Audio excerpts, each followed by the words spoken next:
Here's part 4 of the mythology of Thebes as told by Ovid. Now we left off with Zeus incinerating his lover Semele, but saving the fetus she was carrying, putting it in his thigh, and then giving birth to it. And that baby was Dionysus, god of drinking, wine, parties, art, music.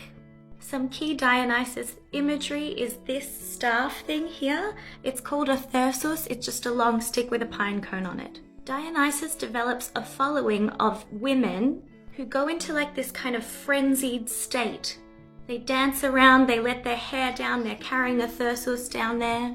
It's like a woman-only religious experience. And they legit look like me. Anyway, Dionysus has gathered this following from the east and he decides to go back home to Thebes. By this time, his first cousin Pentheus is the king of Thebes. His mother Semele, her sister's son. And Pentheus is straight up just not a good time.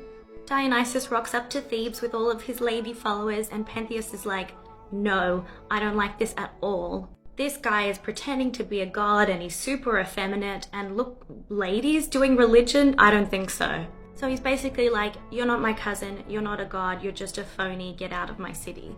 But he's particularly mad because at this time Dionysus is gathering all the women of Thebes, including this guy's mother, and joining the cult of Maenads. Maenads being the group of female followers of Dionysus who participate in these weird rituals. So some of these weird rituals included using a thyrsus to whack against a rock and then milk and honey flows out, or like dismembering animals like leopards, just like running around in a frenzy and being very not ladylike.